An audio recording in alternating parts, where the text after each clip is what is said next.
I didn't know that Luke Skywalker could be so sinister just with his voice. What do you think Mark Hamill kind of brings to this character, Chucky?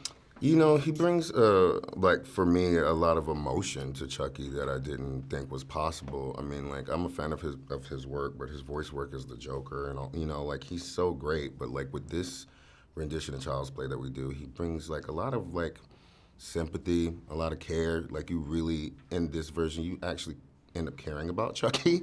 You kind of want that friendship to work, and but when it gets to like the darkness of Chucky, he really brings like something that's incredibly creepy. It's funny because throughout the movie, when I'm watching it, there is a point where I'm like, why can't they just be friends? I know, right? He would have murdered you if you would just let him be your just friend. be his friend, man. I think like, you know, that's really great about like what he's done with Gabriel, like creating that relationship, like this kind of friendship that you want to see thrive, that you want to see like it's like two like friends just talking to each other.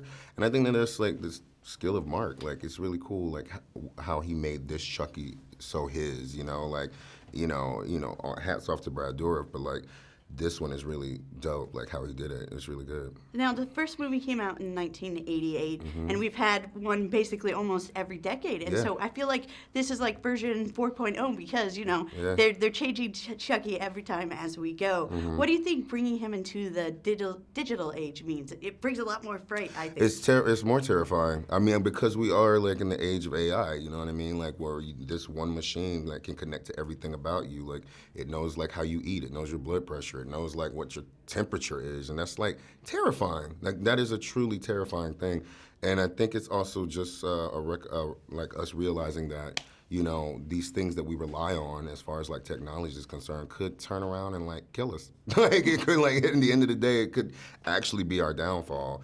And I think that that's the greatness about this rendition of Child's Play is that we've modernized it in this way to like show that all these things that we have around us could actually like be the things to bring us down. Now, speaking of terrifying, what was it like to actually have that doll on set? Because it wasn't, you know, CGI. You didn't have a tennis ball. You had an animatronic there. There were several of them. There were several of them that all did different things. You know, like you had like different dolls that, you know, the jaws were moving, some eyes were red and some were blue, and like, you know, but it was like for me it was like a playground because like I grew up on this franchise. You know what I mean? Like I always wanted a My Buddy doll back in the 80s, and then I was like, after this movie came out, I was like, actually, I'm okay. I don't need that at all. But it was really cool. Like all the puppeteers and all the animatronics that went into it is revolutionary. It was really, really cool to see how they did that. Now, was there ever a kind of frightening moment on set? Because they are moving and stuff. If I was the person doing the puppet mastering, I would mess with everybody on set. Well, like we had times like Aubrey and I where we would try to prank the kids because like these kids, like for all intents and purposes, they weren't born when this came out. So it's like they don't really know like how terrifying this doll actually was. But like you'd be on this big sound stage and it'll be completely quiet, you're in the dark, and you just hear stuff. And I was always freaked out. Like I was always taking video recordings to make sure if this is my last time anyone sees me, I have proof. But it was fun. Like we would prank each other all the time. We actually had to film one day on Halloween. So that was just a free-for-all. It was great. Well, I have to say, congratulations on a great film.